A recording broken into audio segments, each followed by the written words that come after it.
ये सारी चीजें हैं। बट हाँ, जब आप राजनीति में होते हैं, एक राजनीतिक दल का नेतृत्व तो आप कर रहे होते हैं, अपने परिवार तक अपनी राजनीति को सीमित रखना चाहते हैं। उनको हमेशा इस बात का डर लगता है कि कहीं हमारी जाति का कोई दूसरा युवा नेता आ गया तो हमारा क्या होगा।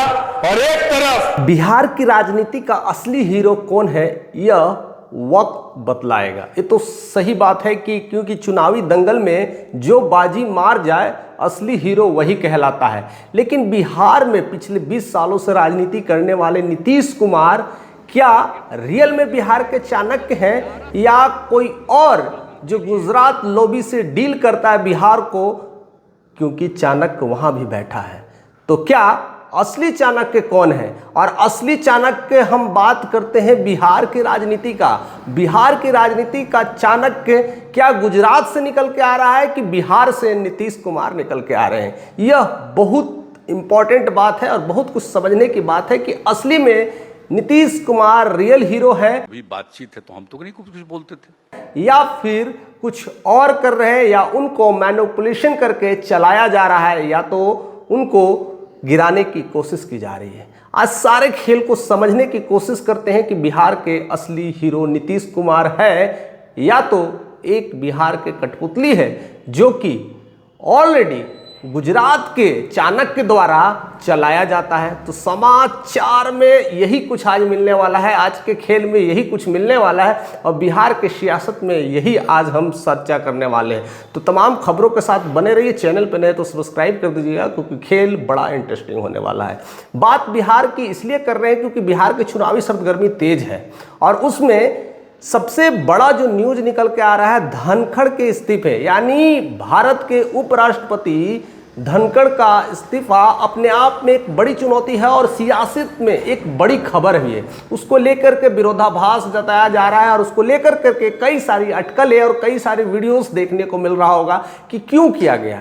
आखिर धनखड़ जो कह रहे थे, जो जेएनयू के भाषण में ऑलरेडी बोला था कि 2027 तक हम इस पद पर रहेंगे जब तक कि ईश्वरीय कुछ प्राकृतिक आपदा ना हो जाए, तब तक इस पद पे रहेंगे। लेकिन 2025 एंड होते होते उनका भी द एंड हो गया और सबसे बड़ी बात है कि उनके एंड में उनके इस ट्वीट ने उन्हें उनके इस इस्तीफे के बाद कोई विदाई समारोह भी नहीं होता है। यह अपने आप में बड़ा चौंका देने वाला घटना है और खास करके मोदी और शाह जैसे लोग उनकी विदाई के लेकर के जो अपने हैं उनको भी विदाई नहीं किए और चुप्पी साधे हुए हैं। ऐसे में बहुत मामला निकल के आ रहा है, बहुत कुछ प्लानिंग हो रही है। लेकिन हम उधर नहीं जाते, उधर अलग ही एक माहौल है, उधर एक अलग षड्यंत्र है, उधर अलग ही खेल है कि उनके पीछे क्या चल रहा है। लेकिन उनका असर बिहार में इलेक्शंस को लेकर के पड़ रहा है, यह जानना जरूरी है। अब धनखड़ के इस्तीफे हो गए हैं, जगदीप धनखड़ से तो इस्तीफे ले लिए, लेकिन अब दूसरा उपराष्ट्रपति कौन होगा? तो कई सारे न्यूज चैनल्स ने अलग अलग चीज़ें बताना शुरू कर दिया है, कई सारे पेपर में भी अलग अलग खबरें आना शुरू हो चुका है। उसमें खुद बीजेपी के ही जो नेता हैं, जो कह सकते हैं उनके विधायक हैं, सांसद हैं, वह खुद इस खबर को फैलाने की कोशिश कर रहे हैं कि नीतीश कुमार अगले दावेदारी होंगे। अरे भैया, नीतीश कुमार अभी क्या, अब जाएंगे दिल्ली, यानी इसका मतलब यह है तो बिहार में इस्तीफा देंगे। अगर बिहार में अभी वो इस्तीफा देंगे तो फिर बिहार का मुख्यमंत्री कौन होगा, ये भी एक बड़ा क्वेश्चन मार्क निकल के आ जाता है। लेकिन बीजेपी अपने विचारधारा पर कायम रहती है, ऐसा माना जाता है। वह अटल बिहारी के विचारधारों को पूरा समर्थन करती है और अटल बिहारी ने एक सपना देखा था, एक भविष्यवाणी की थी कि आने वाला समय में बिहार में भी उनका ही कमल खिले और उनका ही मुख्यमंत्री हो।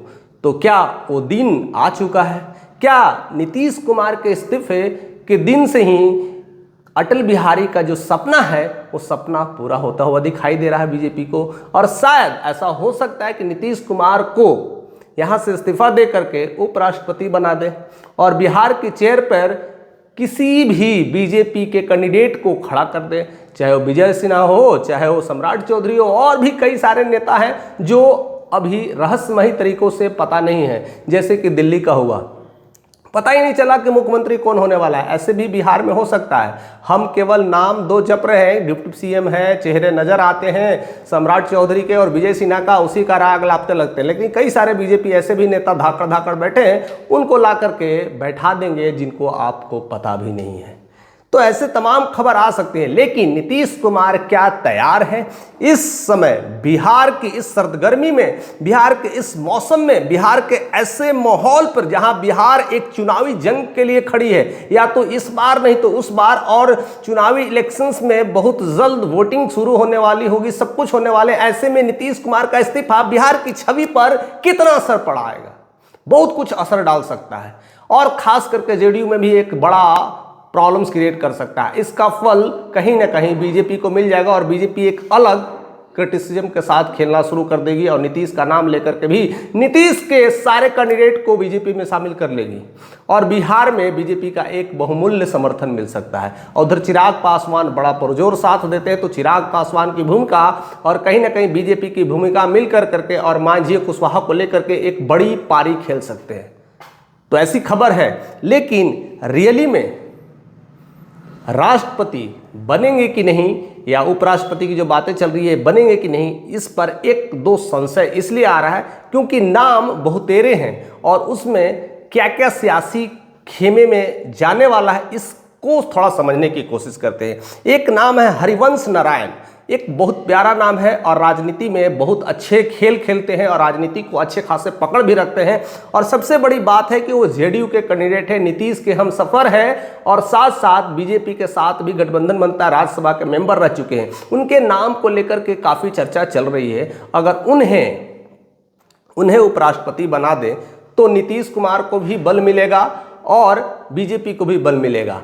लेकिन यह दोनों साथ में रहना चाहेंगे तब तो, क्योंकि चाहते हैं कि बीजेपी का ही मुख्यमंत्री बने। ऐसे में उनके नाम का कहीं ना कहीं कैंडल बुझता हुआ दिखाई दे रहा है। और सबसे बड़ी बात है कि वो राजपूत में आते हैं। राजपूत अपने आप में एक ऐसी जाति है, कहते ऊंचे वर्गों की जाति है, और उसको लेकर के जातिवाद भी समस्याएं बिहार में देखने को मिलता है। अगर उच्च जाति को बना देंगे तो जो नीतीश कुमार का वोटर्स है उसमें भी फर्क पड़ना शुरू हो जाएगा, और खास करके जो दलित का वोटर्स है वो सब भी धीरे धीरे भाग जाएंगे, यानी कुशवाहा, मांझी और चिराग का भी वोटर्स खराब हो सकते हैं। ऐसे में ये हरिवंश राय जो चेहरा है नारायण, वह अभी इस रेस में तो है, लेकिन जातिवाद के चलते वह पिछड़ते नजर आ रहे हैं। और बार बार बिहार की चर्चा इसीलिए हो रही है क्योंकि बिहार में इलेक्शंस है, इसीलिए उपराष्ट्रपति कहीं ना कहीं बिहार से चुनने की बात चल रही है। दूसरा बड़ा जो कारण निकल करके आ रहा है वह रामनाथ ठाकुर, यानी एक नाई है, और यह चेहरा अपने आप में बड़ा है क्योंकि कर्पूरी ठाकुर के बेटे हैं। कर्पूरी ठाकुर जो बिहार के जननायक कहे जाते हैं उनके बेटे हैं, इस वजह से उनका एक चेहरा निकाला जा रहा है। और ऐसे में वो अगर निकल के आते हैं और उपराष्ट्रपति बन जाते हैं तो अच्छा खासा बिहार का समर्थन मिल जाएगा बीजेपी को, चाहे वो किसी भी जाति का हो, चाहे वो निर्दलीय हो, चाहे वो दलीय हो, चाहे वो विपक्ष हो, चाहे वो पक्ष हो, सबका वोट कहीं ना कहीं कर्पूरी ठाकुर के बेटे अपने तरफ खींच लेंगे और उनका क्रेडिट बीजेपी ले सकती है।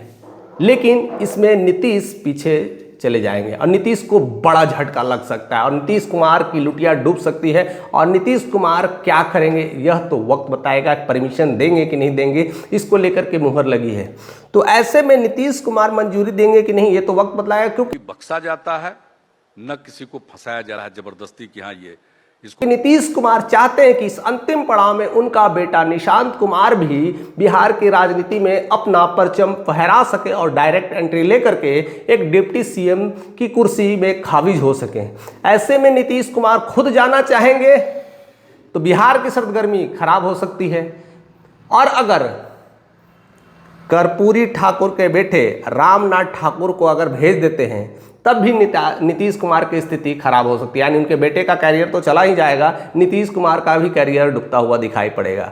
तो ऐसे में अब इस खेल को समझना है कि बिहार का असली चाणक्य कौन है, या गुजरात में बैठा है या बिहार में बैठा नीतीश है। इसीलिए मैंने इस बात को पहले चर्चा किया था कि असली चाणक्य को समझिए कि बिहार चला कौन रहा है, और बिहार में रहने वाले बिहार के नीतीश हैं, ये 20 सालों में क्या किए हैं, क्या सही मायनों में एक अच्छे खिलाड़ी हैं या उनको कैसे खेलना है बिहार के नस नस से वाकिफ है। ऐसे में वो किस तरह का तीर कमान रखे हुए हैं और अपने तीर से कौन सा तरकस छोड़ देते हैं, कौन सा ब्रह्मास्त्र निकाल देते हैं, यह तो सिर्फ कुछ पल में ही पता चल जाएगा, यानी कुछ दिन में ही पता चल जाएगा, क्योंकि उपराष्ट्रपति की घोषणा कभी भी हो सकती है। और ऐसे में बिहार का ही नाम उछाला जा रहा है, क्योंकि एक इलेक्शंस का माहौल है और दूसरा इसके बाद जल्द ही केरल में इलेक्शन होने वाला है, तो वहां के भी कैंडिडेट को लाया जा सकता है, लेकिन वहां पर कोई भी बीजेपी का ऐसा कैंडिडेट दिखता नहीं है। एक नाम शशि थरूर का आता है।